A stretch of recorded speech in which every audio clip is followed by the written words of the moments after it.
Asalaamu calaykum waraxmatullaahi wabarakaatu. Dhammaan waalidiinta qaaliga ah ee ardayda dhigata dugsiyada hoose dhexe sare ee gobolka Minnesota ama waddanka Mareykanka, waxaan jeclaan lahaa inaan idinla wadaago inaan bilaabayo barnaamij ku saabsan waxbarashada. Waxaan rabaa inaan waalidiinta usoo gudbiyo akhbaaraad ama macluumaad ku saabsan waxbarashada ardaydooda. Fadlan haddii aad su'aal qabtid waxaad igala soo xiriiri kartaa ama aad ku dhaafi kartaa channelkayga.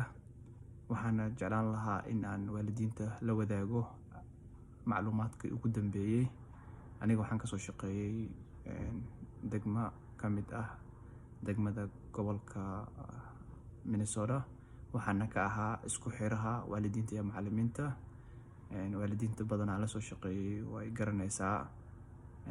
Sanad walbana iskuulka waxbarashadiisa way bedelmaysaa. Waxaan jeclaan lahaa in aan waalidiinta aga faa'iideeyo halaha yar oo aan ka yaqaano, maxaa yeelay systemkan ama manhajka iyo waxbarashada waddanka Mareykanka uu ka duwan yahay waddankeeni. Macallinkii iyo waalidkii cilaaqaad zaid u fiican ayay qabeen, waana dad is aamini jira ayay ahaayeen. maxaa yeelay isku dhaqan, isku diin iyo ehel ayaa la ahaa, soo xiriirka uu fududaa. laakiin waddankan uu ka duwan yahay.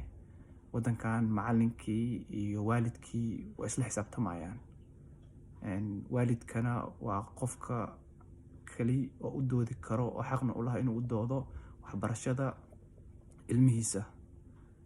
waalidkana hadduusan garanaynin sharcigiisii, badanaa waa adag tahay in dadkan ay kula wadaagaan. dadkan waxbarashada macallimiinta badanaa waxay ku weydiinayaan su-aasha ugu horreysa ay weydiinayaan waalidka waxaa waaye markii waalidka uu tago kulanka waalidiinta iyo macallimiinta, su-aal ma qabtaa. waalidkii hadduusan garanaynin ama uusan soo diyaarsanin oosan wada xiriir ka wada dhexeynin ardaygii iyo waalidkii badanaa waxay dhahaan su-aal ma qabno.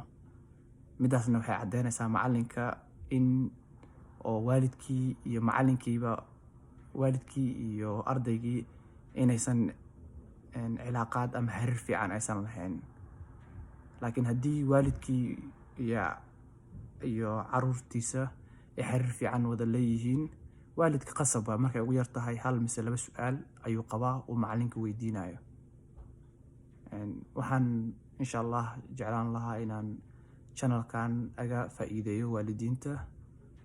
su-aal walba qabtidna hoos ayaad kusoo qori doontaa. Assalaamu calaykum.